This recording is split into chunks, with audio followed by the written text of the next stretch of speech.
So I'm Shazal, and I'm from an organisation called Slavery Remembrance, and we host an annual memorial in London's Trafalgar Square called Sankofa Day to mark UNESCO's International Day for the Remembrance of the Slave Trade and its abolition, and to remember and honour our ancestors. This year, 2020, would have been the first annual memorial in Trafalgar Square, and this year, for the last 4 years, we have been requesting support from the Mayor's Office, Sadiq Khan, and the London Mayor's Office at City Hall. That's because City Hall managed Trafalgar Square. Under our current licensing terms, we're only allowed to do a 3-hour event, which is made up of just speeches and a few minutes worth of performances. We have lots of external costs of putting on the memorial, but we can't recuperate those costs because it's a free event and we can't have anything on the square that's selling. So we've been requesting support from City Hall, London Mayor Sadiq Khan and his team, the Deputy Culture Mayor and the Community Engagement Manager, to support Sankofa Day by either waiving fees to host a larger commercial event on the square, to also financially assisting us and supporting us. This year we put in 2 applications for Sankofa Day. One is for the normal 3-hour event that we do, and the second was for a larger commercial event. We, upon the advice of the team who managed Trafalgar Square, also wrote to the City Hall events team asking them for an application form to apply for support from the London Mayor's Office to support a longer commercial event. We were told immediately at the time of application, which was on Tuesday the 7th of February, that there are scheduled works to take place on Trafalgar Square, and they wouldn't know until April at the very earliest whether or not we would be able to hold our memorial. So that was Friday. On the following Tuesday, so just 2 working days later, we received a telephone call from the Trafalgar Square management team, the GLA, who told us that they had had a conversation with City Hall's event management team, who had yet to respond to us on our request for an application form for funding and support, who had told them that they would not be supporting Sankofa Day because our event, our memorial, doesn't fit their criteria. What this was based off, we don't know, because we haven't even placed an application. We were then told that no events would be allowed to happen on Trafalgar Square other than the larger commercial events. So the same one we've requested support for, that's the only type of event that they would be happening, and the event that we normally have would not be allowed to go ahead on Trafalgar Square this year.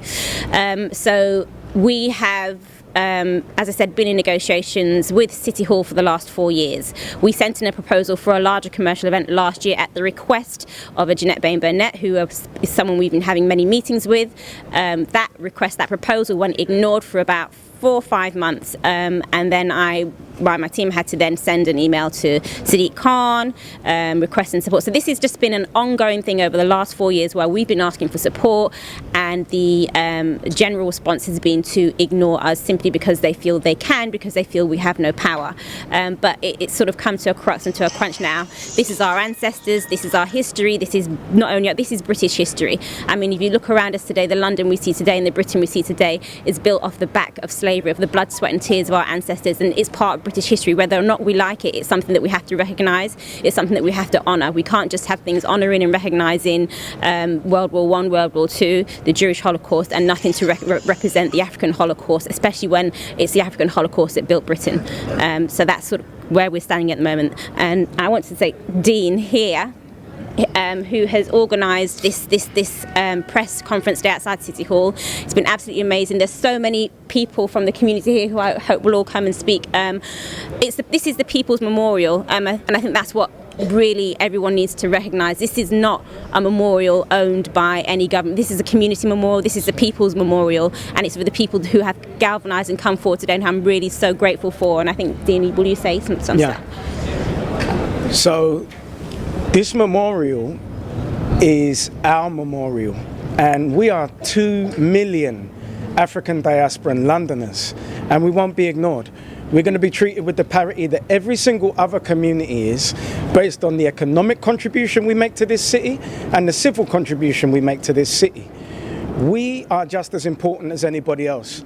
And whilst everybody else's observations are respected, ours aren't. And the City of London has a huge responsibility for instituting the transatlantic slave trade that actually brought Africa to its knees kidnapped our brightest and best, utilized them for inventions. So we are taxpayers, and we're in an election year. The mayoral election is in May. It behooves the mayor and all of those who are stepping forward to take that position not to ignore 2 million diasporan Londoners and all of those voters, because we can shift who is in that seat. So Adpac, the African Diaspora Political Action Committee, is aligning all of our organisations and advocates together for one cause as Africans. We won't be ignored.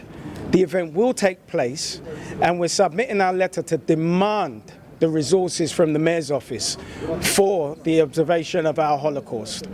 So now we're going to hear a little bit about London's involvement in the transatlantic slave trade, which contributed to the Holocaust that saw millions of us killed over hundreds of years.